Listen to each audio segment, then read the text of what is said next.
श्रमिक विकास संघटनेचे पदाधिकाऱ्यांनी मिळून माझ्या विरोधात मला बदनाम करण्यासाठी काही नर्सिंगचे विद्यार्थी व विद्यार्थिनींनी पत्रकार परिषद घेऊन माझ्यावर फसवणुकीचा आरोप केला आहे। हा सपशेल खोटा आहे, अशी माहिती पूनम पारेख यांनी पत्रकार परिषदेत दिली। इथे आले होते पत्रकार परिषदेमध्ये माझ्या विरोधात त्यांनी बरेचसे काही गोष्टी बोलून गेले की आमचं ऍडमिशन झालेलं नाहीये आणि हे सगळी फसवणूक ह्या मॅडमनी केलेली आहे। आणि अन्यथा त्या विद्यार्थ्यांचं ऍडमिशन झालेलं असताना त्या विद्यार्थ्यांनी फर्स्ट इयरची एक्झाम दिली असताना त्यांचे रिझल्ट देखील आला असताना विनाकारण माझ्यावर आरोप करून माझ्यावर गुन्हा दाखल करण्यात आला आणि पोलीस चौकीला वगैरे मला घेऊन जाण्यात आलं। त्यानंतर प्रेस केल्यानंतर हे सगळ्या गोष्टी चायनाच्या मार्फत बऱ्याचशा लोकांना कळाल्या। काय म्हणा ते मी जिथे जॉब करत होते तिथं पण ती गोष्ट कळाली आणि काढून टाकण्यात आलं जॉब। आणि बऱ्याचशा विद्यार्थ्यांना आता जे काही विद्यार्थ्यांचे मी ऍडमिशन केलेले आहे, स्टार्टिंगला मी फक्त पार्थ मेडिकल ऍडवायझरी कन्सल्टन्सी मी स्वतःची ओपन केलेली होती। त्या कन्सल्टन्सीच्या मार्फत मी एक 15-20 विद्यार्थ्यांची ऍडमिशन केलेली आहे, त्याचा पुरावा माझ्याकडे आहे। हे कॉलेजचं ऑथॉरिटी लेटर आहे मला, ज्या कॉलेजनी मला दिले वेतन कॉलेज म्हणून आहे त्याचं ऑथॉरिटी लेटर ऑलरेडी माझ्याकडे आहे।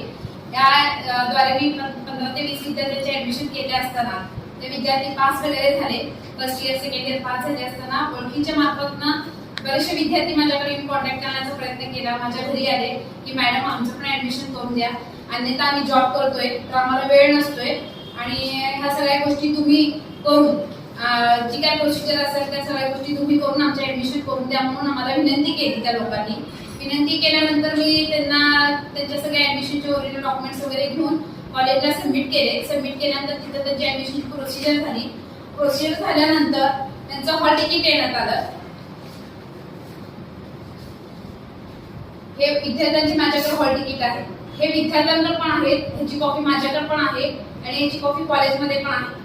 हा जो वरचा नंबर असतो, आता हा 20 इंडियन 38733 हा नंबर युनिव्हर्सिटी मध्ये येतो नंबर, जेणेकरून कॉलेज संस्था इन्स्टिट्यूशनला मी जे कागदपत्र पुरवलेली आहेत ते इन्स्टिट्यूशन वाले युनिव्हर्सिटीला ऍडमिशन करतात। युनिव्हर्सिटी मधून हा त्यांचा हॉल तिकीट नंबर येतो, रजिस्ट्रेशन नंबर, हा नंबर त्यांचा लाईफ लॉंग असतो। ह्याच्यावर पूर्ण त्यांची डिग्री कंप्लीट होते, त्याच्यानंतर त्यांचं रजिस्ट्रेशन होतं, अन्यथा ते परत कर्नाटकमध्ये शिक्षण घेतल्यामुळं परत महाराष्ट्रामध्ये पण कन्वर्ट होतं, हे एका नंबरवरच। ते हा नंबर ते लोक म्हणतात की हे सगळं फ्रॉड आहे, कॉलेज फ्रॉड आहे, परत हे मॅडम फ्रॉड आहे, अन्यथा मॅडमने आमच्याकडनं अमाऊंट घेऊन ती कॉलेजला भरलेली नाही असं त्याच्यावर माझा आरोप आहे। मी जर अमाऊंट भरली नसती तर हा हॉल तिकीट आलेले नसते।